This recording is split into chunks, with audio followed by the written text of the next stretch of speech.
Hi everybody, hope you're well. I know I haven't done a video in the last couple of days. I haven't been well. I hope it's okay. My voice is a bit hoarse. And yes, you can laugh at that. Um, so this is basically, I'm just going to do a short video because I don't want to leave it for too long without doing one. Because I did say that I'd try and do one every week. This is going to be on trophies. Ever since the Great Challenge started, everybody now, all the objectives are gone. Objectives are a thing of the past. So now everybody can start with the trophies. So go to, some of you I know have had access to the trophies for a while, and some of you, this will be your first time getting access to them.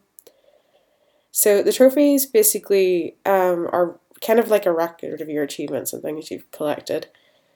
In the past, it wasn't really, you weren't rewarded for collecting, having collected a lot of horses of every breed and so forth. And some of us just did it because we liked doing it, but now there are these validations for that.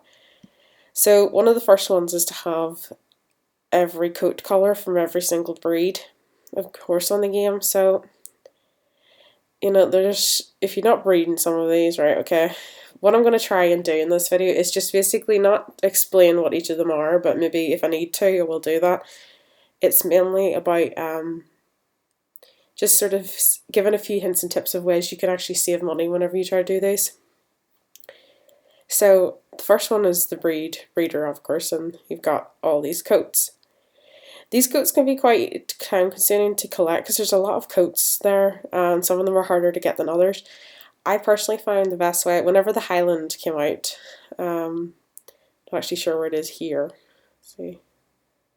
Well, when the Highland Pony came out on the UK server, I used an old block that I had which had an MA on it. Actually, I think I used two, and I used Highland stallion covers in the public, and I covered my mare. So it was, even though my mare wasn't a Highland, because some of the Highlands in the sales were like 4 or 5 passes, I wasn't going to bother spending that. So what I did was I just bred crossbreds, and because I used a Highland stallion on a non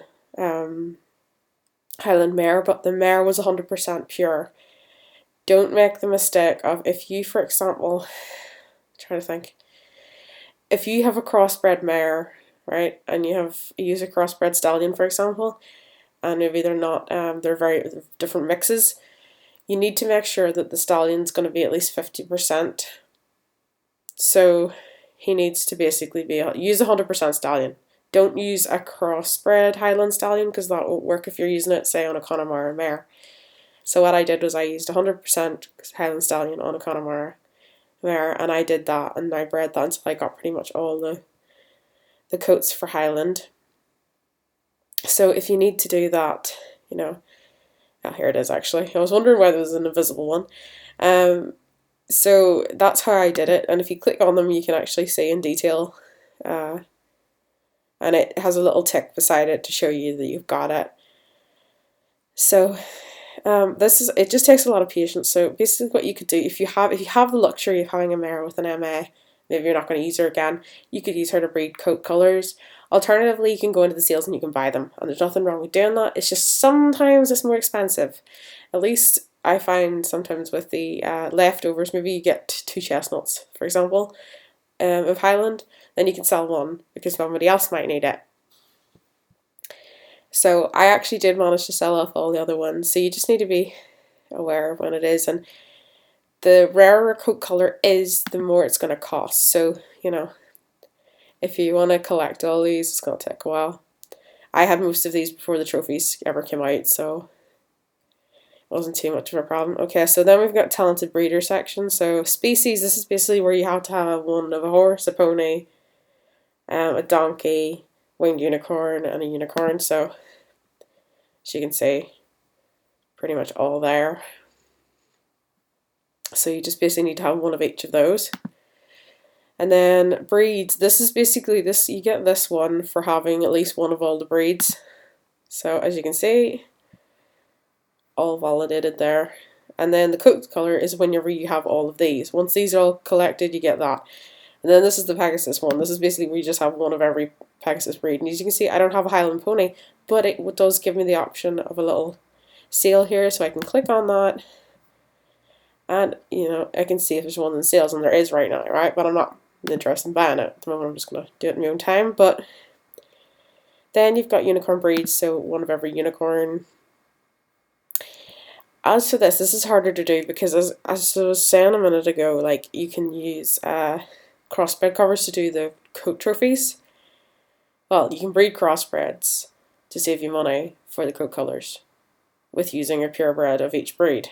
And this is just something to add in case you don't know. If you use a Frisian stallion on a Connemara mare, the foal's going to be a Frisian all the time. But then both of them need to be 100%. Say the mare was 50% Connemara, 50% Frisian. You use a Frisian cover from 100% stallion. The foal's also going to be Frisian like. But there's just certain situations you need to be aware that if you use the wrong kind of covering and the percentage doesn't work out, it doesn't usually, you know, it's hard to do it unless you know what you're doing. But anyway, for the unicorn one, there's not really a cheat way to do this. Probably the cheapest option, to be fair, is to buy a colt of each one, because colt unicorns don't tend to go for the same, and to go for low GP ones because they don't go for the same amount of money as high GP ones. So you could do that. That's probably the cheapest way to do that. Then the winged unicorn breed one, personally, I would advise doing the exact same thing and then just getting a Medusa blood and putting it on each one, because it's probably more expensive to actually buy it whenever it's already winged. Depends. Find out if it's cheaper for you to buy it winged already or to buy it without wings and then add wings. Figure it out. It's going to depend. Date of birth ones, basically where you have at least one horse from every month in the course of the years. Now, it depends. I don't know if it's different from international. It might go back further, but for here, it's only for 2 years. And then the master of the manure pile. As you can see, I'm not very good at this. I tend to sell my droppings quite a lot. Well, not mine, but you know what I mean. So master of the manure pile. This is basically where you just collect your horse's droppings. That is the only way I can describe that. And then we've got animal friend, and this is to do with companions. And if you weren't around when companions are about, this is basically where we put chickens and zebras and giraffes in the boxes of the horses. Yes, that sounds insane. Well, it was. So this is all of them here. And these will vary. The goat's probably the cheapest one to find. Some of them are rarer than others, so they're going to cost you different amounts. Only way to look for those is really in sales, if you don't have any at all. I think anything before July 2012 won't have them, because I do remember, I think that the companions were removed in July 2012, so you're maybe going to look in sales for horses. You can actually look for horses in sales by age. Well, when they were, not by age, sorry, but when they were born. I'm just going to see if I can check this. Yeah, month of birth. So, search January 2012. And I know it doesn't show you that any of these have got pets, but as you can see, actually some of the people have been nice enough to name them. So you've got goat, phoenix. So if we go on, click on this one just for example, go down, we've got phoenix there. So I'm pretty sure that it's anything before July 2012. So if you need to go collect coats, look for horses in those months. And you probably have to go through month by month, and it probably take a while, but it's really one of the ways to doing it. Of course, as I'm just want to mention this, if you haven't got them already, it'll actually will show you the little auction thing, like it does at the side. What I've just told you is probably more useful for people who collect horns of gold companions, because if you already have, say, a goat horn of gold, or, well, sorry, if you've got a goat already, it's not going to show you where they are, so it's just to note that. So if you haven't got these, it's gonna show you. So then we've got all the animals. Yeah, you see these little things here. Bee, ladybird, I'm missing, so if I click on those, because they're so rare, I'll probably never get one, but we'll not worry too much about that. And then you've got ghosts, dragons, and divine creatures. So they're expensive, but they're not usually as expensive. These things are probably going to cost you a fair bit, and some of them you'll have a very hard time getting. Divine horses, there isn't really a cheat for this, other than just try and get them in the cheapest possible way. I'm not mad into collecting divines. I was when I first started, like whenever I first started playing again. I loved divines. I wanted a divine. Everybody wants a divine, practically. And another thing, I hate wild horses. I detest them. If you like them, that's fine, but I detest them. So I refuse to collect them. Every promotion we've ever had with the wild, I refuse to take part. So that's why I have none of those. So those usually, they do sometimes do a thing like a promotion where they like sell them for like 5 passes. And you just buy them a direct in your reserve sales, so they're not really that difficult to get. So the divines, sometimes they do a thing at Christmas where you get a divine if you buy like a pack of 30 passes or a pack of 80 passes. So some of these you'll be able to get then if you want to spend money. Some of them will be available in direct sales or auctions, so you just want to check those out. And of course, some of them can't be sold or bought at all. Falabellas, those can be bought in the sales. Depending on the server you're on and depending how many there are, will depend on the price. The cheapest I've seen them in the UK is about 10 passes. I've seen them go for 200 passes in the past. It just depends what the supply and demand is. Then we've got the customization, so the golden apples. The cheapest way I find to get retired golden apples is to either be very, very good at watching when coats are going to retire, keeping a note of them, making sure you've got each one and stuff like that before they retire. Sometimes what I do is I will go into sales and I'll actually look for horses I know that haven't retired yet, the coats that I know that haven't retired. Like, for example, if I, like, okay, this one's not retired, it's a golden apple. So if I click on it, and then what I'll do is I'll click on the golden apple part here, and it'll tell me whether this is going to retire when it reaches 500 copies. So I could effectively buy that right now. If that was already retired, that might be worth a couple of passes. It's only up at 80k now for just, so it'll depend on, how rare it is and so forth. And it'll also count as a golden apple for the moment. So that's really, there's no, that's probably the best way I can describe to do that. This takes quite a long time to do, to collect quite a lot of golden apples and retired ones, unless you have the passes to buy quite a lot. Then you've got, of course, the retired of every species, so having one from each one. Fifth elements as well. This is I've played this since 2008. It took me till this year until I eventually got one of these.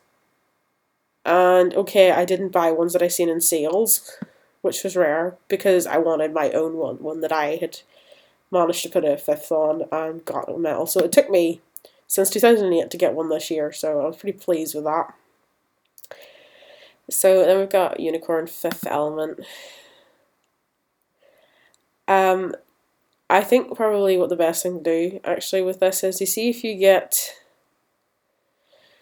you can get a unicorn, right, with an element on it, stick wings on it as well, because it'll validate the winged unicorn and this, as far as I know, as far as I'm aware anyway, and it probably validates some of the other ones for you too.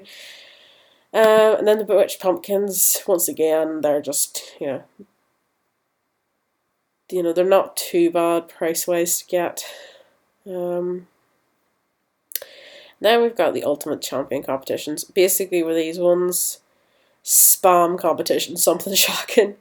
As for Rosette, these Rosette horse ones, if you haven't already seen my how to make a Grand Prix Skiller video and how to get Rosettes, watch that.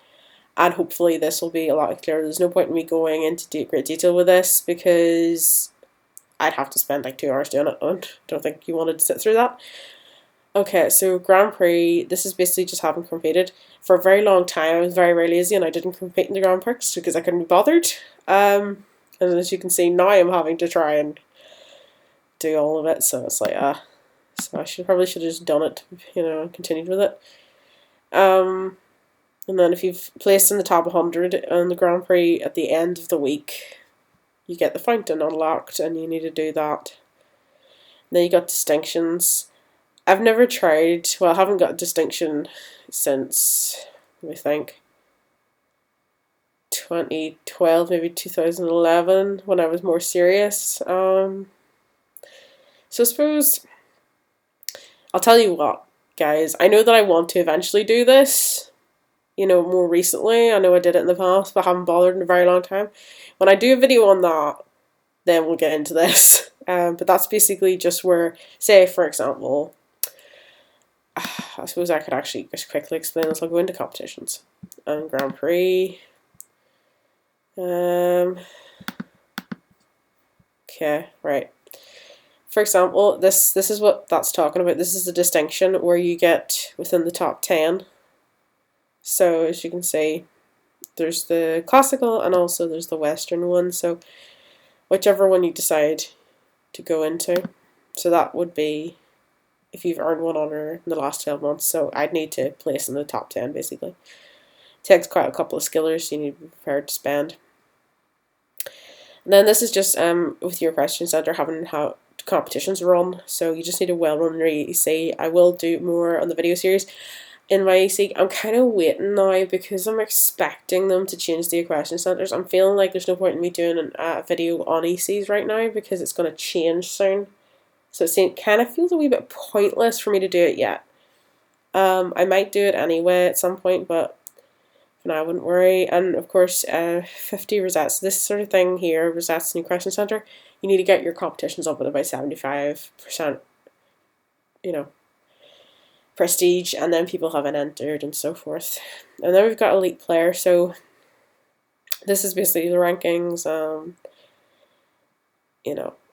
So excluding horse and competition rankings. So that means the rankings that don't count are these, and I've just forgot after reading that, and competition rankings, yeah. So that would mean these, for example, number of competitions won yesterday. That excludes that, and the horses as well. And I say trophy hunter, then that's just actually haven't got a certain amount of trophies. As you'll notice, it actually said that I've only got 167 there, and at the same time it says I have 176. That's because some of these don't count towards that. That's just the way it is. And then having seniority, that's basically logging in. And then birthday, that's having been registered for a number of years. Now space traveller, that's having caught UFOs on the game. So I hope this is, I don't know if this has been helpful at all. I think I've just rambled. Basically, it is achievable, but it's right. This is the one thing that I will say. They changed the rankings formula so that the trophies counted. To be honest, I actually think to collect all those trophies is more expensive than it would have been before. That's just my opinion. I don't know. Might be wrong, but I just feel like to do all of these things now costs more. And it's kind of, saying, oh, we taking the, passes don't count in the ranking calculation anymore. But chances are you're going to have to spend passes to complete these trophies. Chances are that you will. And I think considering the divines alone, if you're into the promotions, it's a lot. If you're one of the people that manages to do it without passes, I mean, my hat off to you, well done, but I just think it's a bit bit sneaky of them saying it's not going to cost passes anymore, because it does. Right, I'm going to leave it there, guys. I can't really think of anything else to add. Just try and do the trophies in the cheapest possible way you can manage. And it's going to take a lot of perseverance and a lot of time. Just collecting, I think it was over, I was missing, I think it was about 100 retired coats about 8 months ago. And it has taken me up until now to get all of them. So it takes perseverance. And that was just for that. And this one here. So, it's going to take time. And as I mentioned with the metal one. So I hope this was helpful, guys. I'm sorry if I rambled because I haven't been well and it makes me slightly, I don't know, away with it. So I hope you just had a lovely day and hopefully I'll do one soon. Bye, guys.